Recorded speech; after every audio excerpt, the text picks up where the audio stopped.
છો, તમને એ વાત કરે છે, હું જાતે ગયેલી છું સાહેબ. અને ખેડૂતોની જમીન તમે રનવે ક્યાંથી બનાવવાના? ખેડૂતોની જમીનમાં જ જવાના. એકવાર તમે ઘૂસી જાઓ સાહેબ, એકવાર તમે ઘૂસી જાઓ સાહેબ. જંગલની જમીન એ બી તો ખેડૂતોની જમીન છે. જળ જંગલની જમીનની વાત કરી મારા ભાઈએ. જળ જંગલ આદિવાસી વિમાનમાં બેસીને જવાનો છે સાહેબ. આદિવાસીના ઢોરો ચરે ને તો બી આદિવાસી બહુ બીજું સાહેબ કે હમણાં મતદાર સુધારણા યાદીનો કાર્યક્રમ આપી લીધો છે. એની અંદર સાહેબ 55% આદિવાસીઓ તો ગુજરાતમાં છે, અમદાવાદ, બરોડા, સુરત. તો એમનું શું થશે? અમને ભારતના બંધારણની અંદર સાહેબ વોટ નાખવાનો હક, સાહેબ ભારતના બંધારણની અંદર વોટ નાખવાનો હક બહુ મુશ્કેલથી મળ્યો છે. એમાં સાહેબ કેવું છે, ફરીથી સાહેબ આ વોટ નાખવાનો હક છીનવવાની વાત થાય. 55% આદિવાસીઓ સાહેબ ગુજરાતની અંદર છે, એનું શું થશે? એને માટે પણ હું આપને સ્પષ્ટતા કરાવી દઉં કે અમે એમના કોઈ પણ એક વ્યક્તિ ઘરે હોય ને એ પણ સહી કરીને પણ કોઈ ના હોય, લોક મારેલું જ શું કરવાનું છે? પછી એમને તે જો જે જગ્યા ઉપર રહેતા ને ત્યાં નજીકના મામલતદાર કચેરી આ ધંધા કરવાની શું જરૂર પડે સાહેબ? આ તો વર્ષોથી લોકો વોટ નાખી રહ્યા છે. 2002 પછી નાખી રહ્યા, એટલે 38 વર્ષથી લોકો વોટ નાખી રહ્યા. એનું શું સાહેબ? આપણે ત્યાં ઘૂસણખોરો કેટલા છે તો તમે આમ મતદારો નથી એમ કરીને કાઢવા બેઠા છો. મેટર છે પોલિસી સર એક બીજી વાત કે 4 તારીખે દેખો, જિલ્લાના આગેવાન તો સાહેબ તમે, અમે તો તમને રજૂઆત કરીને તમારે સરકારને રજૂઆત કરવાની થાય છે.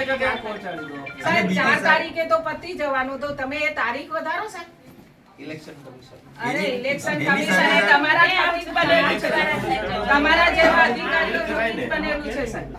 એ તમારા જેવા અધિકારીઓ બીજું સાહેબ, ખેડૂતોના દેવા માફીનું શું? 10,000 કરોડ રૂપિયા પહેલી વાર આપ્યા છે, પણ 10,000 કરોડમાં કેટલા ખેડૂતોને આપવાના છે? એના માટે શું શું વસ્તુ આપવાની છે? આ કઈ રીતે થશે? આજ સુધી અહીંયા તો આદિવાસીઓને તો કઈ આપ્યું નથી. 71,000 કરોડના દેવા કોંગ્રેસે માફ કર્યા હતા.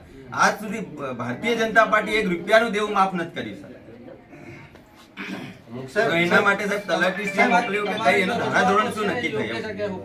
સાહેબ ટ્રાઇબલ સપ્લાય આદિવાસીઓના વિકાસ માટે કામ કરે છે. છેલ્લા 3 વર્ષથી કોઈ કામ કર્યા નથી. આ વર્ષે પણ સાહેબ આયોજન શરૂઆતમાં કર્યું.